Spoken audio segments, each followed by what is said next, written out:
What is up, everybody? Welcome back to another episode of Bitcoin and Markets. Happy Friday out there. Hope you guys are all doing well.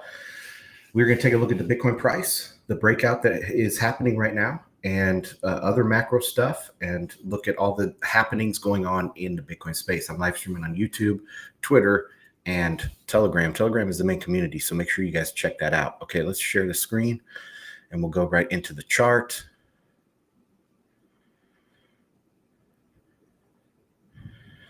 And let's see, I'm going to stop sharing on Telegram and share the actual screen. There we go. Okay, so Bitcoin daily. You can see today was a 1.5% up day, kind of stalled out here, going up. Let's take a look at the hourly. You can see we rocketed up and we stalled out here a little bit. We were quite overbought on the hourly. Let's look at the 4-hour chart. Same thing up there, over 80 on the 4-hour. And the daily, we are just crossing into positive territory, or I guess overbought territory for Bitcoin. But, we don't have to really worry about being overbought in Bitcoin significantly until 80. So that's that. And on the weekly, we are just also breaking into, this is like the fun zone. When you get above the channel here on RSI for weekly, that's when Bitcoin really seems to take off. So that is all about the RSI. Let's see. I tweeted out one thing earlier today. Oh, and guys, put your questions, comments, concerns down below. I'll take a look at that. I had this chart right here, and this is Bitcoin to gold. You can see gold has had a monster rally this year. It's one of the biggest years for a long time in gold. And Bitcoin was lagging, but now it's pretty much caught up, right around 25% for both Bitcoin and gold. And when you look forward the rest of the year, the second half of the year, Bitcoin is looking like it's about to have some rocket fuel put underneath it. And gold, like I've said for several months, this is going to be the rest of the year. The story for gold will be consolidation. It's really gone up a lot for gold, and Bitcoin does steal a lot of its bid. So a lot of people that in the past would have been turning to gold in a time like this, they're going to be turning to Bitcoin. So it's going to take a lot of the wind out of gold sales, and Bitcoin is going to outperform for sure. But it's really, man, I hate to be like diss on gold bugs because they were right. I was a gold bug for a long time. Stand by.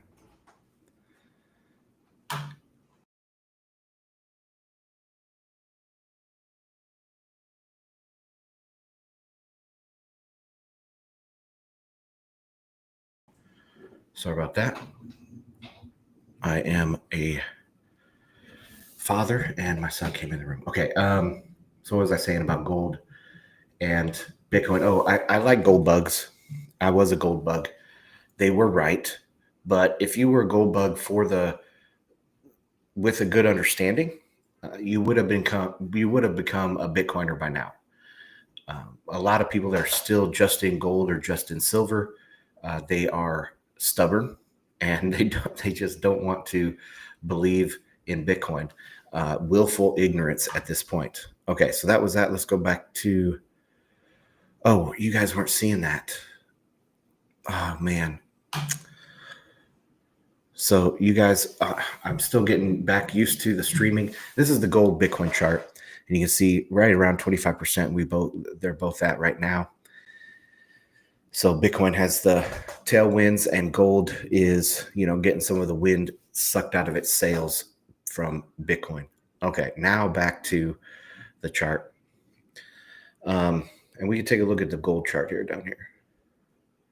So you can see this monster rally that it had, about almost $1,000 rally from the end of, well, let's see, it would be about a $700 rally from the end of last year to now.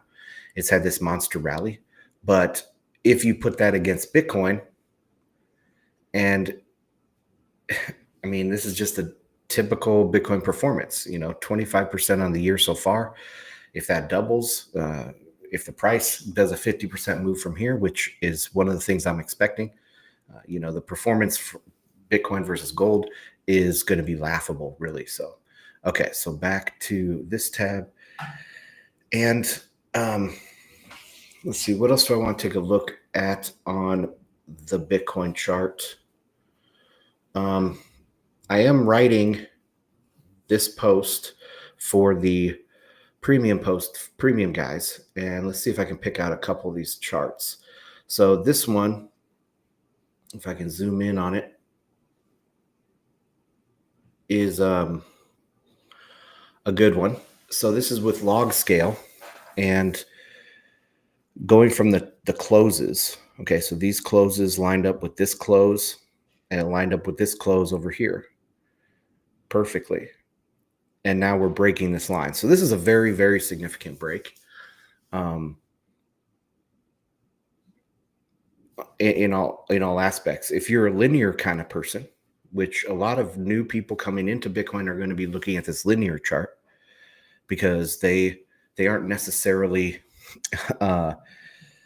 Bitcoin savvy people yet. They're still watching linear charts from their stocks, right? And if you look at this linear chart, you can make a similar line that goes back from the 2017 top to the 2021 top, 2022, or still 2021, over to this, and now we're breaking out. So even if you're on a linear scale, this is a massive, massive breakout. And this is what a lot of people are going to be watching. A lot of people say that retail isn't here yet. There's no retail in Bitcoin yet, but there is. Okay, they're buying IBIT and they're buying MSTR. And so they're looking at these linear charts. And this is what they would be looking at right here. And this looks extremely, extremely bullish both ways to look at it. All right, so that's that post should come out this evening. Still writing it. Oh man, I was not sharing the damn tab again, guys. I need to be watching the chat because you guys are probably telling me in the chat, hey, you're not on the right thing. Okay, so this is the linear scale one. You can see that it's peeking out over the top right here. These are the closes that it is aligning with, very nicely aligned to the tick almost here on these weekly candles. And we're breaking out. So even on a log scale, that's pretty crazy. But this is how most people are going to be looking at Bitcoin. And if you draw a line from the previous cycle highs, we're breaking out above that line now. So pretty crazy time to be in Bitcoin. We are going on to the next stage of monetization. And man, this could really slip higher. Just look how fast it went back in this cycle. I mean, it was just a matter of, let's see, this is a weekly chart. So it was a matter of like 2 months and it went from 10,000 up to 60,000. It did a 6X in just a matter of a couple months. So we could be looking at October, and we're up there at 500,000. I mean, that's when stuff really, really gets fun. Dex Invictus back with us. What's going on? Michael Tenney, man, I hope these daily live streams make a comeback. Thanks, man. Yeah, I will. Now that we're back into full-blown bull mode, I think I'll be doing some more streaming like this because when it's in the off season, there's not a good way to grow the channel. And so this, I think the big all-time highs and stuff, there's going to be a lot more attention and hopefully a lot more people find the channel. Raphael is back. What's going on? Yes. Oh, Nick Bhatia dropped my name the other day. Okay. My Bitstamp recommendation. What's that? What's my Bitstamp recommendation? I use the Bitstamp chart. That's the chart I use because it has the most history. If we go, let's see if we go to, so this is Bitstamp, and we'll go to the weekly so we can get all the history. And I got to make it back to log scale. It goes back all the way to 2011. Let's see what Coinbase only goes back to 2015. See, so that is a lot less history, especially when we were talking back here in this cycle. Coindesk was not, or sorry, Coinbase was not really a good chart to use because there was really no history at all to the chart. And what's this one? Bitfinex. Okay, Bitfinex goes back pretty far, but it has some data issues here. Is this when the hack happened? No. I mean, it goes back to 2013, so that's good. But yeah, Bitstamp goes back the furthest. And there's also another one here, BLX. It is all of, it's like a index price, I guess. Is that correct? Do I have the right one? Yes, BLX. So that is an index one they've used, and it has a long history as well, going back to 2010 even, I think. Let's see. Yeah, 2010. So that's actually the longest, but it's not a real-time chart. It just gets updated once a day, I think, with the opening, closing, and that kind of stuff. So there you go. Back to the Bitstamp chart. What else do we have to point out here? I don't want to give too much away that I wrote for the premium guys. So let me take a look and see at any comments. Tone Vase uses the index. I do too. Okay. Yeah, it does have the longest history, that's for sure. Let me take a look at Telegram, see if there's anybody talking in there. Nope. Okay, so let's go through a few tweets and through a few videos here. And there was some good Bitcoin related stuff that is dropping rapidly. So share this tab. Okay, so Adam Taggart, he has a podcast. He's like a kind of trying to be like a Hedgeye or Luke Groman, not Luke Groman because he doesn't do his own shows. Maybe like a George Gammon. He's trying to be a wealth advisor and have like a macro brand. And he is very much a gold and silver bug. He has had some good takes in the past that I've listened to some of his podcasts. But man, these guys are getting excited over a 3% run in silver. Let's take a look at silver while we're at it. Keep making sure I'm on the right tab. Okay, so silver. Let's go into here. And yeah, I mean, it's doing well. It's doing well. These boxes are comparing it to gold. So if we add gold into here and we do a new price scale, and then I want to change that color to orange. Okay. And let's see. How can we make this fit a little nicer? Well, let's just put it merge scales on the right, I guess. And then we will do percent. Okay. Yeah, this is what I was looking at. Okay. So if you see here, back in 2018, 19, and 20, when gold went on its last big rally, it went up and silver actually crashed right here. I don't remember exactly why that must have been the COVID. Yeah, that's the COVID crash.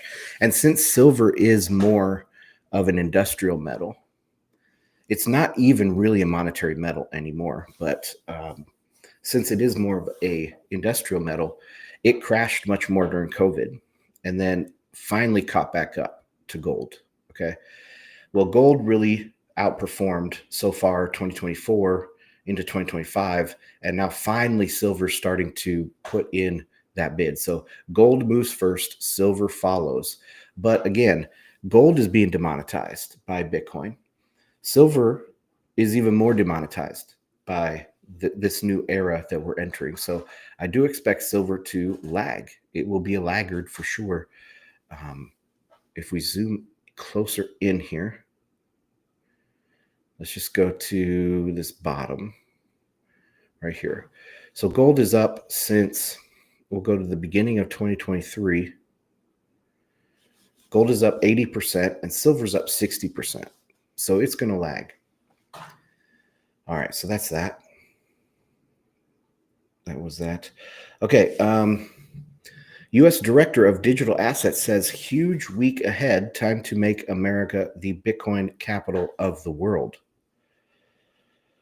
Some more pumping, but finally, for weeks I was saying, I'm so tired of this pumping because we have the price the same that it was back in January, and yet we have all this pumping. Well, at least now we're starting to get some movement in the price, so that makes the pumping a little bit easier to handle.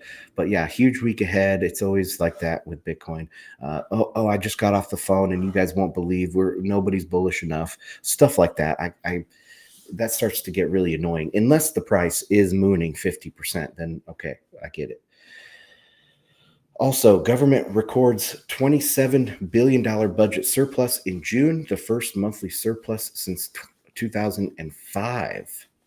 So this is a government surplus, budget surplus. So no deficit for the month of June. It actually was a $27 billion surplus.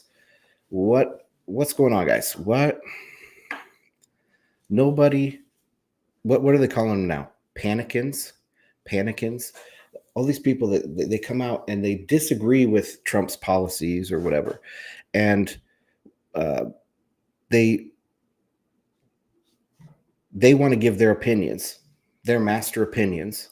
Some plebs on the internet want to give their master opinions about how tariffs are going to affect prices, how all of the stuff that Trump is doing is going to affect the economy. And they're wrong. Okay, they're wrong. So anybody that is out there saying tariffs are going to cause massive inflation or price increases, that all of these things that Trump is doing tariffs are bad for the economy. He's spending so much money or whatever the flavor of the critique is for that day. They're wrong. They're always wrong. And so I would never trust anybody that just constantly is wrong every step of the way that they make. This is my new kind of mantra here for my content, at least, is I don't know everything. I can't know why Trump does the things he does and why he does it the way that he does it. But I know that he has a lot more information than I do. Okay, now some things I can make a statement about, because if it's about the mechanics of how something works, I can say, no, that's not how the mechanics work. But if it's a general comment about a complex system and somebody wants to put their opinion out there about the result of a complex system with complex inputs, I'm not going to be there and disagree with the president on every single thing that he's doing or anything really in that respect. Now, if it's something that's concrete about, QE is money printing, I'm going to push back on that. Or if federal spending is money printing, I'm going to push back on that. But I'm not going to push back on results of complex systems. I think that they have more information than me, so their decisions are probably going to be better. Okay, this is here with Corey Clipson and Rizzo, and they're talking about Treasury, the Bitcoin Treasury doomsday. Corey Clipson explains why fears of a Bitcoin Treasury bubble ignore how tiny and early these companies are. Okay, so let's go. So clip. It seems like there's a bit of a Bitcoin Treasury doomsday theory out there, which is that people already sort of connecting this market movement to the formation of a next bubble. I was at permissionless in Brooklyn a couple of weeks ago, and this was kind of the kind of narrative that everyone had seemed to kind of settle on, was essentially that what's going to happen with these Bitcoin Treasury companies is they're going to be the hot meta for a while. These companies are going to get overextended. Maybe they'll take on debt and leverage at some of these higher numbers that you spoke about, and there'll be eventually kind of an unwinding of these companies. Is that what you see? Do you agree with that? I don't think so, because you're just not seeing that type of money flow into them yet. You're not seeing much deployed yet. Like, the numbers are just tiny still, like infinitesimal compared to the size of the market, and tiny compared to MicroStrategy alone. Like, they're just all so small. So I just think this is like, this is in its infancy, and it's something that will grow. And we haven't even seen the category of company that I expect to kind of dominate this, 5 years from now, will not just be purpose built from the ground up. It'll be companies that actually have, cash flows and otherwise would be leveraged buyout targets, LBOs, which is why we named it LBEs, because it actually has the same characteristics. And instead of going private, which happens 30 to 40 times a year, a major market public stock in the US gets taken private off NYSE or NASDAQ like 30 to 40 times a year. And I think that's probably the same number of starts that you'll see for new LBEs in 5 to 10 years, where you have good cash flow and a low multiple, which means that the market doesn't trust you to reinvest your profits into your business. And instead, you'll put that into Bitcoin. And I think that will be the profile of the majority of LBEs in the future. I think right now it's just, as you can imagine, it's speculative and it's new. And so people are just coming up with like however they can start a company. So it's just like, let's grab a shell and grab some capital and let's start a company. Right. And that's the speculative phase of this. But this is not anything. And this is another thing that a lot of the bankers were saying over the summer and around the Bitcoin conference is like. So speculative phase of the emergence of the treasury companies. That's an interesting way to think about it. So after this speculative phase, then it will mature into different types of companies and vehicles and ways to invest and that kind of thing. And so in this first phase, though, I think it has enough energy to, take us to $250,000 pretty easily, maybe even $500,000. And that's on an immature speculative phase. So, interesting. Hey, just like back in 2021, when we got 12 miners public, we're going to get 12 treasury companies public, and that's going to be the cohort, and that's kind of the thing, and that's it. I don't believe that at all. I think there's a limited number of miners that make sense to have public. I don't think there's a limit on the number of companies that own and hold Bitcoin and aggressively or conservatively try to acquire more opportunistically or. Well, I would push back a little bit on that. At a $1 or $2 trillion market cap, there is a limit. There's a limit for about 10 or 20 of these. But if the market cap goes to 20 trillion, if the market cap goes to even say 50 trillion, no, there's no limit as long as the market cap keep going up. But if the market cap stays at, say, capped at 2 trillion for another 5 years, there's not going to be very much room for a bunch of these companies. Full bore like MetaPlanet and MicroStrategy. I think that it's all super, super new still, and we have no idea how this is going to play out. And I think anyone, first of all, almost everybody talking confidently about what they think is going to happen, they don't study it as much as I do. And I have no idea what's going to happen. Well, I think he does have some idea. He knows that it's going to get over leveraged and it's going to have a boom bust phase. So yeah, he has some idea how it's going to play out. I had a tweet today, this morning, and I said something like, the bust is going to probably come from a second order derivative. So it's not going to come just like if you think back to last cycle didn't bust because GBTC went bust. Last cycle went bust because BlockFi, the second order derivative on top of GBTC, went bust. And Celsius and Terra Luna and all these different schemes on top of the first order derivative. And that usually includes leverage. So let's say the first order derivative, MSTR I'm thinking of here, or maybe MetaPlanet, some of these treasury companies, okay? Or even miners, because they have, they're public and they hold a lot of Bitcoin. Marathon holds like 50,000 Bitcoins now. So those are what I'm thinking of as first order derivatives, and they're slightly leveraged, right? There is some revenue and they can buy more Bitcoin, and you can have accretive dilution or whatever if that's really a thing. So you can have slight leverage, like maybe it'd be like a 1.1 leverage or 1.25. But then the next order, second order derivative will be some other company that's maybe has a reserve of those reserve companies. So they have a reserve of the treasury companies, but they are more leveraged. Okay. And then there's going to be degens that start little companies, and they're going to be leveraged even more on top of that. And so the leverage comes in. Now, where does that put the price of Bitcoin? Well, a lot of that money that's coming in is going to go to the derivatives and not to the Bitcoin asset itself. So we have to think about that. Where does the money flow? Every dollar that's put into a second order derivative. Now, every dollar that's put into a first order derivative like MSTR, that can show up in the price, because what does MSTR do? They go directly and buy and hold Bitcoin. Okay.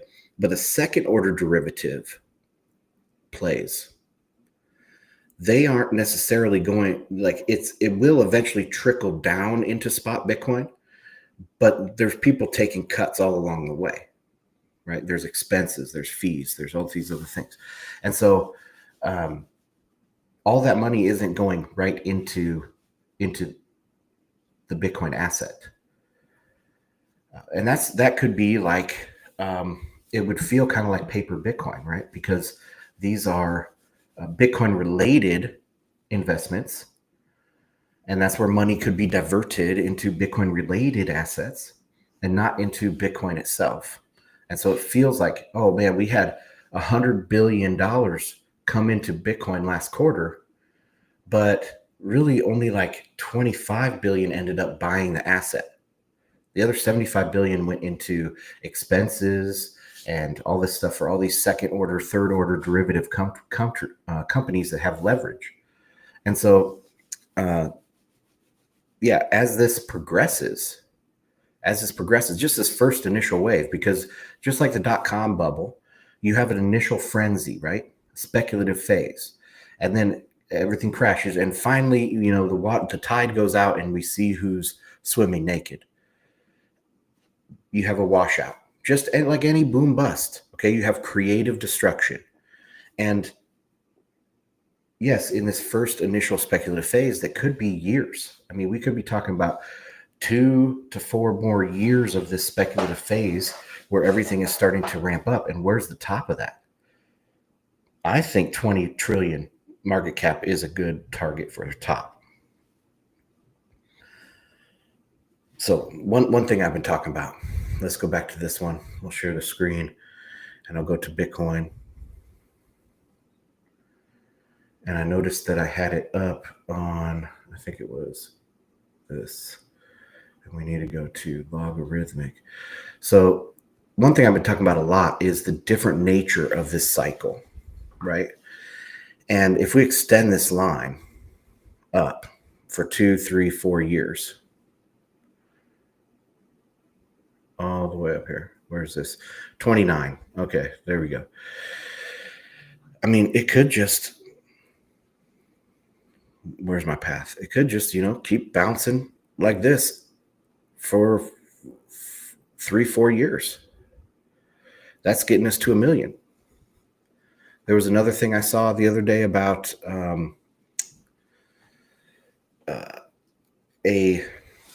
what was it? I think I shared it in Telegram. Let me go see if I can find that real quick. It was a model for valuing Bitcoin and inflows, and they're talking about a multiple of 30.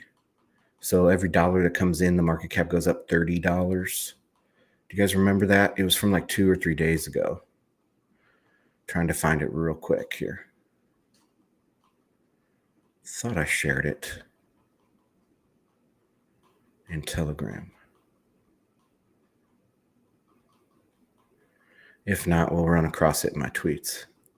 But yeah, like these big dollar, big money institutions with huge research houses, the Goldman Sachs, the JP Morgans, those type, State Street, they're trying to figure this out too, right? And this was a report from some respected source that was talking about this type of movement, and they were saying $1 million by the end of 2027.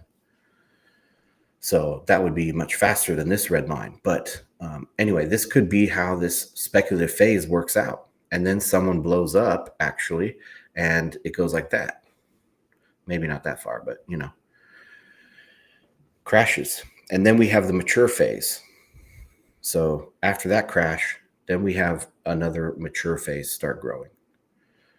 So that's my interpretation of what Corey's talking about here. All right. Peter. Yeah. Back in 2017, one of his clients liquidated his entire IRA and put $1,000 of the 100% of his proceeds into Bitcoin. What are the odds that this turns out to be a wise move? Well, very, very wise. Very wise. Okay, here is a CNBC anchor, and they say, quote, hard to identify downside risk for Bitcoin for the remainder of the year. It would take a macro event to suppress prices. Buckle up. Okay, let's listen to this. Past 24 hours. Meanwhile, Bitcoin ETFs seeing their biggest day of inflows this year yesterday at more than $1 billion. Now, investors, of course, expected new records in the second half, given strong institutional demand and regulatory tailwinds. It's hard in my conversations for a lot of investors to identify downside risk, and historically, July is a strong month for Bitcoin. It'd probably take a macro event to hit or suppress prices. Macro catalysts, of course, are typically fewer in the summer, and investors tend to pare back their risk. I'd watch the Fed meeting at the end of the month, knowing how split Fed officials are and how aggressively to cut. All right. Don't know who that is. She seems to be reading off a script. Let's go and take a look at Bitcoin monthly returns, because I don't think that's correct. That July is specifically big. Let's see. There's a quarter. Here's monthly. So July has had back in 2018 there was a 21%, 2020 a 24%, but that was right after COVID, right after the COVID crash and the halving, and July just happened to be right there. So that was a big month, but really not particularly big. If you want to talk about big months, you got to come out here to November, October, November, December. Those are the big months for Bitcoin. I mean, we're talking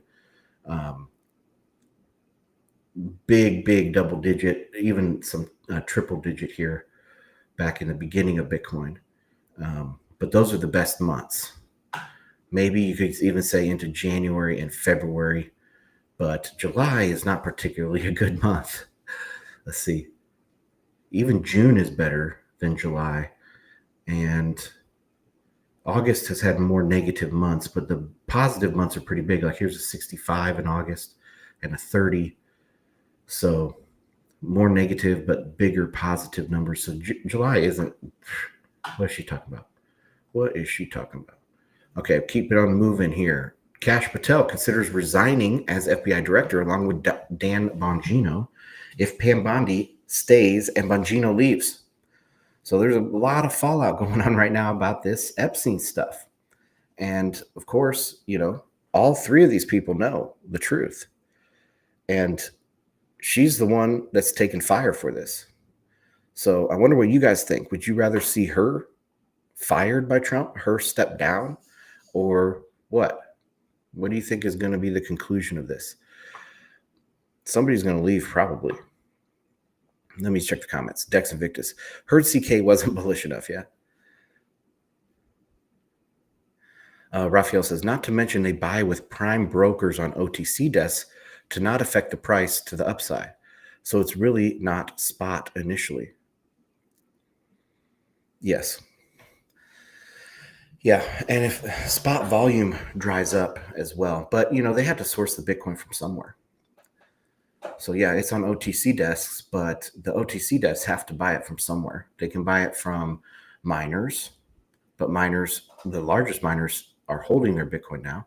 They're even borrowing money to buy more Bitcoin. And we just saw, 80,000 Bitcoins move that people thought was Roger Ver's. You could find OG Bitcoin, really old dormant Bitcoin, and market makers could buy that. But eventually, Bitcoin runs out on OTC desks. They have to source it somewhere. And so they have to source it from the spot exchanges. Raphael says, yes, the multiplier short term is 24, but longer term is between 5.4 to 8%. Interesting. Where are you getting that specific number from? I know at the top, the multiplier increases with as the bull market gets older, right? So as the bull market moves on, that multiplier increases. The was it Citibank or Bank of America? One of them at the top of the last bull market, they said it was over 100. And that's where you have a blow off top when you get up there in those multipliers. But yeah, I would say average, longer term, like you say, yeah, I can see 5. Might even be lower than that. I mean, in a bear market, it's negative, right? So long-term average would probably be around single digits. Dex says them resigning won't change anything. Well, no, but it shows that there is disagreement within the administration. I hope nobody resigns. I hope this isn't the thing that they resign over. But we'll see. We'll see if it is. Okay, continuing down. $1.5 billion investor Dan Tapario just said fund managers will lose their jobs if they don't buy Bitcoin. Okay, let's listen to this. In the future, over the next 10 years, if you're not an endowment, if you're an endowment or a pension, and you don't have exposure, I think your performance is going to be, I mean, obviously relatively problematic, but maybe you have your job is threatened. I think it's been the best performing asset in the history of the world. And I think over the next 10 years, now, with the new 50T fund we have coming out, our view is that Bitcoin goes 10x from here in 10 years. We'll hit 1 million. All right. Well, they're not going to be buying Bitcoin directly because a lot of these things, they can't buy commodities directly. They would buy like MSTR or something like that, or MSTR's debt. So all those debt instruments. And yeah, so the way he's saying is the debt instruments that are based on Bitcoin are going to become ubiquitous. And that's trillions and trillions of dollars that could flow into Bitcoin. All right. Another thing here happening today is there is some speculation that Jerome Powell might be resigning at the Federal Reserve. Of course, this was put out by this, I don't know how to say his name, Polte, but he is anti-Powell, big time Trump supporter. And yeah, so this could be just bias. They're floating this idea to see if they can apply pressure to him. I don't think this is coming from Powell himself. All right, moving on. Let's see what else we got here. Okay, so here's birth gauge. So I guess this is World Population Day today. I didn't know that. So happy World Population Day. Probably some made up holiday by these guys. Here's the most up-to-date population pyramid of humanity based on available data. This year, the TFR of the world will be around 2.16 children per woman, and thus below replacement at 2.17 for the first time in modern history. That is narrowing at the bottom. But, I don't really like these population pyramids for the entire world, because if we look at like per capita GDP, if you have a shrinking population in Japan, but a rising population in Kenya or something like that, like for GDP to remain stable, you need a lot more Kenyans. All right.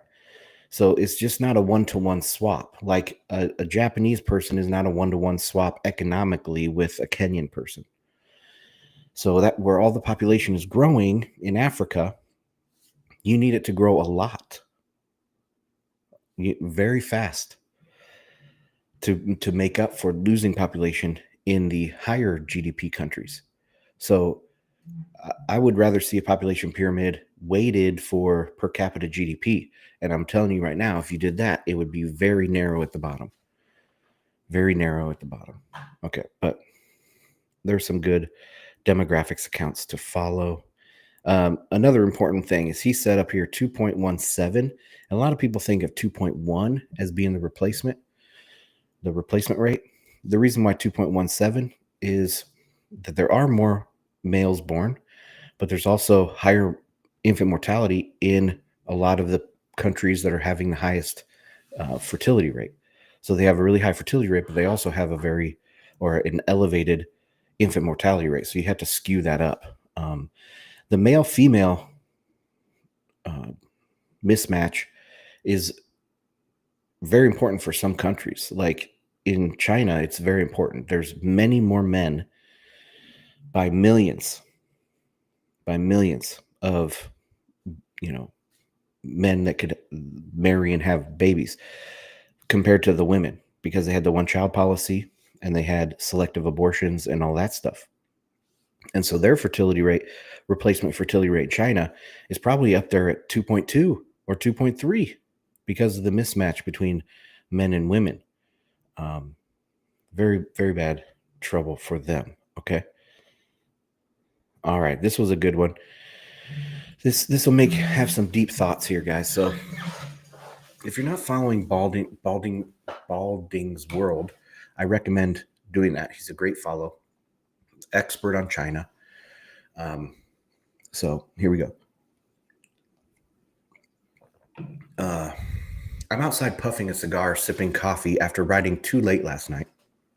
And I have some thoughts. One, I used to think good ideas would win much more often than bad ideas. The older I get, the more I realize how close we are to being just above 50-50, if that. Bad ideas are like zombies. They never die, no matter how many times you kill them. 2, I used to think there was a lot more rationality in ideas than I do now. So many ideas are just Simpsons church lady on TV asking people to think of the children. Yeah, emotional. It's emotionally driven. Number 3, I used to think decline was an accident or defeat rather than a choice. And I see now how much of a conscious choice it is. Number 4, I'm amazed how many conflicting ideas people hold in their head that simply can't be reconciled. If you believe A and B, then by definition, you can't believe C. Nope, you can. So I added something to this. I said, so specifically here, he's talking about decline was an accident rather than a choice. I said, choice is downhill from our nature. We are destined to create and destroy. So people are destined to make choices. And that's just part of human nature, is we're going to make these choices, and some of them are good and some of them are bad. But we are destined to create and destroy. Our nature is scalable. So what the individual can do, like they can be dedicated and build a life, or they can be self-destructive, even at the same time. So the individual can both be a creator and a destroyer at the exact same time. And but it's also true of a country or society or civilization. We're building a civilization and we're destroying a civilization, and we're constantly going back. This is our nature. Our nature is to create and destroy. It's not like this goes against the idea of a straight line of advancement, of going to the Star Trek sci-fi future, the 2-planet future, where there's 5 billion people on Mars and there's 20 billion people on Earth, or whatever, some sort of sci-fi future. It's a straight line. Like, technology will always advance, but that's not how human history has been. We've had many periods of decline, and we're probably peaking relatively. I would say maybe the 1990s was like the peak. and we're relatively declining. We're going to find different technologies to help us mitigate the decline in certain times and places, but that doesn't mean we can stop the decline. You know, this has happened in many periods, not just the Dark Ages, but you had the late Bronze Age collapse. And that was at the end of one of these periods, I think, because if you look at early dynastic stuff in Egypt, it was the most sophisticated.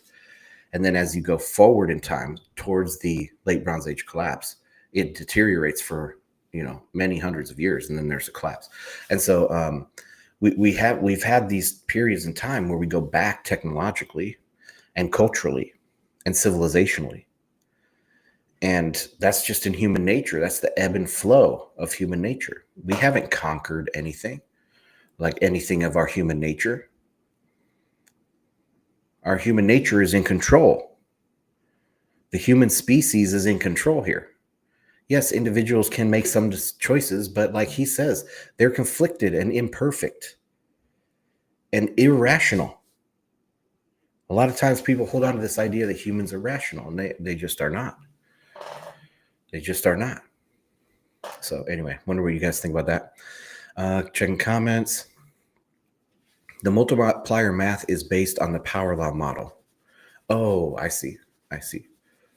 I'm just talking about measurable multiplier, like 1 billion comes in, but the market cap goes up by 20 billion. Because, you have slippage and supply and demand. Have you listened to the Gold, Goats, and Guns podcast with Caitlin Long? No, I have not. Well, I think I might have listened to one a long time ago. Tom Luongo goes through the history of LIBOR and SOFR rates. Well, I've heard him do that before. Fascinating stuff. Explains a lot behind the scenes stuff. Yeah, I mean, he has a very interesting way of looking at the world. It's more of I guess the world is kind of narrative driven, but his is very narrative driven and very complex. I just don't think the world is that complex. Okay. I just don't. I don't believe in a lot of collusion. I think there can be short-term collusion, and there can even be very big global short-term collusion, but it doesn't last very long. Like, it's not going to go on for 500 years or however long he says that the city of London has been running the world and all this stuff. I just don't believe in that type of collusion out there. It always breaks down because you have a bigger payoff by backstabbing your colluders, your fellow colluders. So I don't really believe in that type of big stuff. And it's just too complex for me. It's the world is simple. Okay. The world is not like that. All right, let's go back here. And let me check Telegram, see if there's any comments there.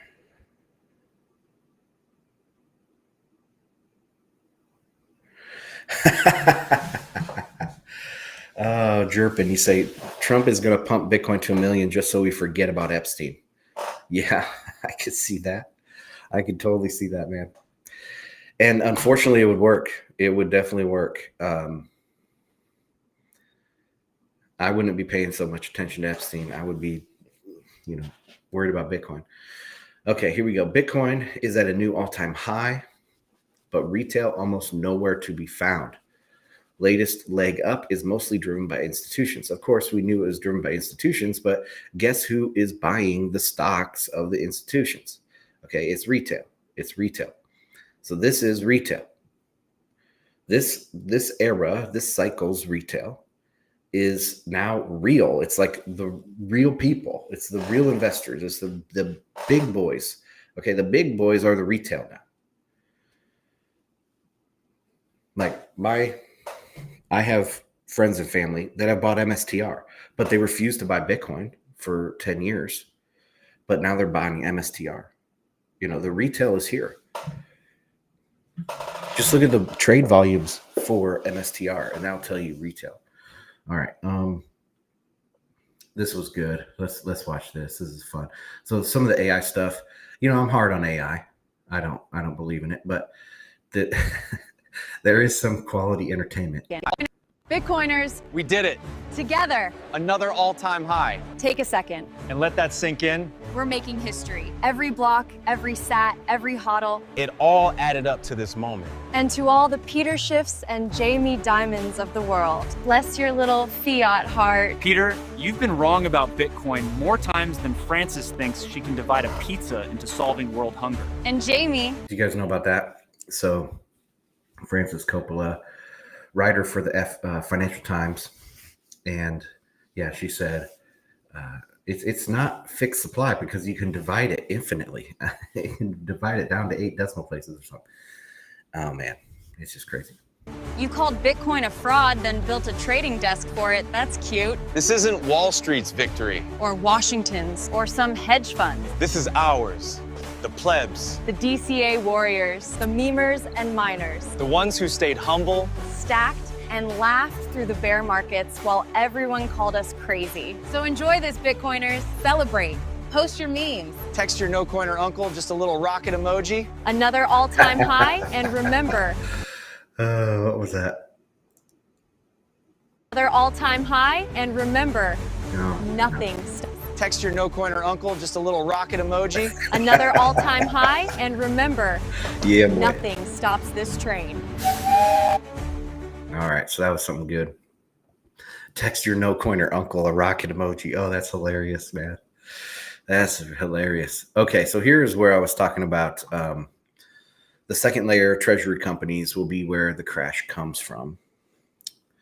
Okay, Spock, you have something here for me. Let me copy this.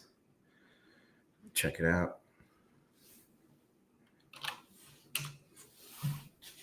What do we got? What do we got? Oh yeah, yeah. I went over that here a second ago. He's just talking about Peter Schiff's client emptying out his IRA, putting it into Bitcoin. Okay, let's see what else we got. Here we go. Hard to imagine today, but Europe will sink below 50% of US GDP over the next 10 years. The US is currently 26% of global GDP. It will approach 40% in the next 10 years. And this was in response to this, with Jamie Dimon saying Europe has gone from 90% of US GDP to 65% over 10 to 15 years. That's not good. They're losing. Just dogging on them. And I saw another quote. He was dogging on Democrats as well. So yeah, he's shifting hard. And who does he represent? Yes, he represents the banksters in New York City, Wall Street. And he's dogging on Europe and he's dogging on Democrats. I mean, if that doesn't tell you which way the wind is blowing, I don't know what will. So, all right, that was a good post. Okay, we won't watch that. Okay, so, I've talked about demons and stuff on this show. It's not a religious show or anything, but I thought this was very interesting little clip here from this podcast. I don't know what podcast it's from, Dissident Media. So let's listen to this. He says that the devil or demons are in crowds. So let's see. So this is the mob that is surrounding him as he's going to the cross, right? And you look at that painting and you say, where were these men who yesterday were willing to die for him? And really, here's the crazy question. And is you say, where are the throngs of people who were waving palm fronds and welcoming him into Jerusalem 1 week before? And the scary answer is, they're right there. That's them. Because that's what happens when the devil takes control of us. The devil moves in crowds. God speaks to us individually. Wow. And when I was talking to my guy from Is that your quote? The devil moves in crowds? I guess so. That's the word. That is the creepiest thing I ever heard. That's anytime I'm having a bad trip, that's the vibe I get, man. Yeah. What the fuck? That's so creepy. Everybody's felt it.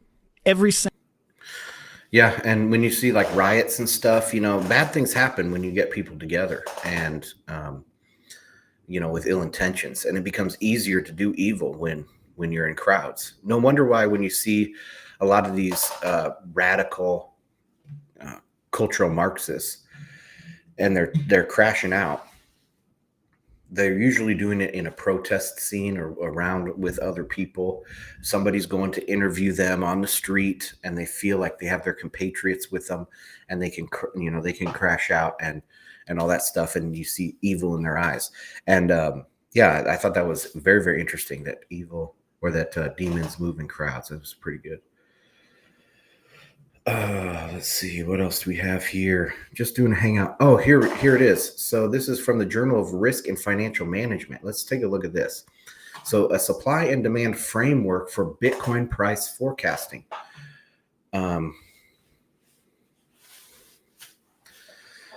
Figure 11 shows forecast prices when the demand multiplier is held constant at 30. And daily withdrawal rates from liquid supply vary. At the highest level of withdrawal, there is a clear trend from the logistic style adoption curve to one that starts to increase on a hyperbolic trajectory. All right. This parameterization suggests that Bitcoin will reach $1 million by early 2027. For all levels of withdrawal greater than 1,000 Bitcoins per day. And it's doing a lot more than 1,000 Bitcoins per day. It's doing 5,000 Bitcoins a day, probably.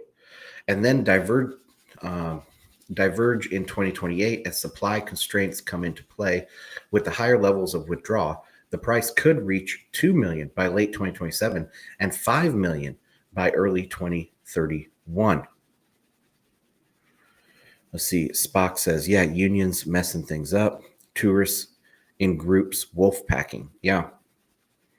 And they rove the streets, man. They rove the streets. Okay. Let's take a look at the other platform, see if there's any comments there.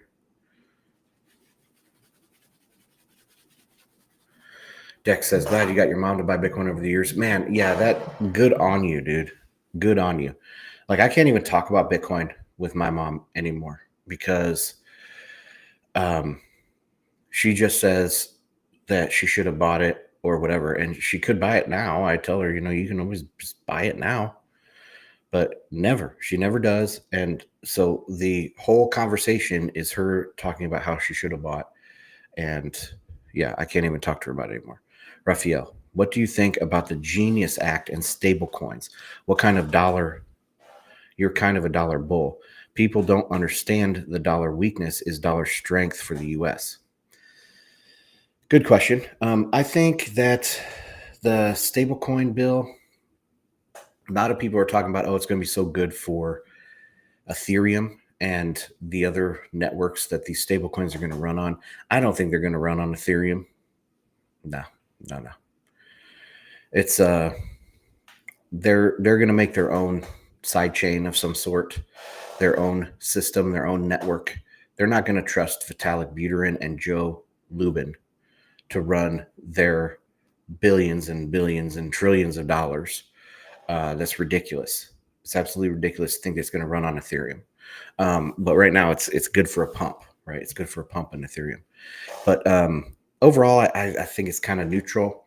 It's a shot across the bow to other currencies because really US dollar stablecoins are the only stablecoins that matter, right? I don't even think there's any. Is there a yen stablecoin?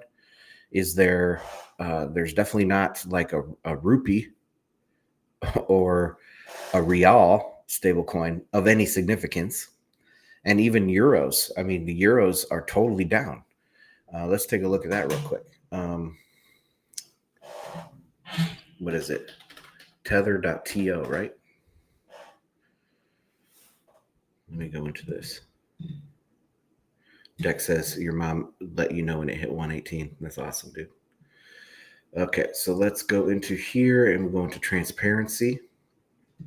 And you can see US dollar tether is 160 billion with a B. Billion with a B.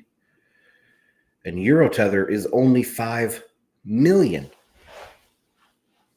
There is zero demand. Obviously, there's not zero, but there's nearly zero demand for a digital euro. And this is the second largest currency in the world. So the stablecoin stuff is it's going to be positive for the dollar. Definitely positive for the dollar. It's a shot across the bow to these other countries. Get your freaking act together. And you know what? It might be something that forces them into more of a Bitcoin reserve situation because their currencies are going to be screwed. I'm kind of a dollar bull. Yeah, I am a dollar bull. I'm a credit bear. And so as credit, I mean, we could talk about the amount of credit in the world being over leveraged with debt and the demographic crisis and how everything is playing in to or diminishing returns on credit, and then the demographic crisis, how everything is playing in for a shrinking of credit and the global credit carry. So if let's say there's 500 trillion in debt in the world, when we start to deglobalize, which we are, and we start to demographically decline like we are, and there are diminishing marginal returns on that debt like there is, the entire credit carrying capacity of the globe is going to go down. So what does that mean? That means the amount of dollars are going to go down. Pretty simple. That's deflation. Okay, so what happens to deflation with the dollar versus other currencies that aren't as strictly enforced like the dollar? They're going to lose value. The dollar's going to go up. That's just how it's going to be. That's the end of the system. That's the natural force that they're kind of trying to fight. Every time they put together a big spending bill, they're fighting deflation.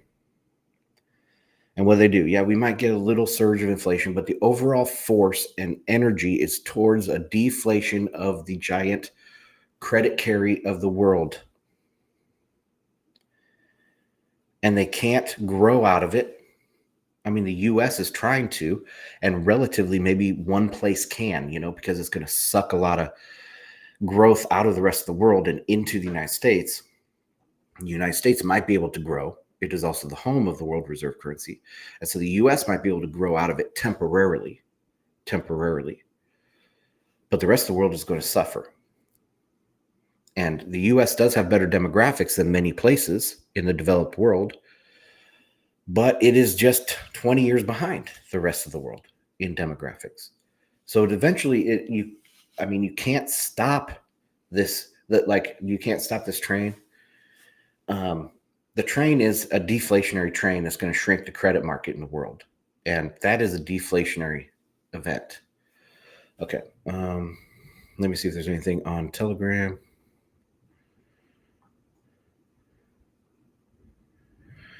Spock is throwing a chart here. So you're thinking it's going to pull back to 113. Let's go back to the chart and take a look at this. And I'll take some of this stuff off here. So what we got now, 117.6. Let's go to Bitstamp. That's my preferred chart. And we'll go drop down to the hourly, see what we're doing here. I mean, it looks pretty steady. There's a lot of accumulation going on. Like Corey was saying, all these new treasury companies, there's so many launching every day. Share this tab, sorry. And let me go back to this tab and share this, what I'm writing. Hold on a second. Let me get to it. This chart right here. This is public companies that are stacking Bitcoin. So these Bitcoin treasury companies. And look at that. It's going vertical. And it's going to continue like this for a while. At least another quarter, another few months. And more of these companies are going to start putting Bitcoin on their balance sheet. A lot of companies have only deployed maybe a quarter of their capital that they've set aside for stacking Bitcoin. They're going to continue to do that. And so this is a put on the market. This is a treasury put, a Bitcoin treasury put. So every dip is going to be bought up. Every dip. I mean, this was a significant dip. Let's go to, Bitcoin markets are used to 40% pullbacks. This was a 30, so that's significant. That is significant, but it's not 40. This one was right about 30 as well. But most of the time, we're seeing this, when the bid is turned back on, when these treasury companies are turned back on, you stop seeing dips. Okay, so like this, very few dips in here. Very few dips in here. Where is this going to end up? They're buying all the dips. Oh, share tab. Jeez, guys, so this was 30% dip. This was 30% dip. But when the treasuries start accumulating, they're buying all the dips all the way up like that. Okay, so that's that. And go back one more time. See if there's any other comments. All right, guys. Well, it is Friday evening, 6:38 p.m. Eastern. I'm going to jump out of here, go spend some time with my family. My girls are having a softball tournament right now, and I'm not actually there watching my other two kids, but going to spend some quality time with the family. I recommend you guys doing the same. Hang out with friends and family. Make sure you guys tell somebody that you love them, and get out this weekend and get some fresh air and some sunshine. It is the summertime. It's the time to go out and get a tan. So, all right, guys, thanks for hanging out with me. Check out bitcoinandmarkets.com for all of my content. Here was earlier this week, Wednesday. I'm going to put out another post this evening, hopefully.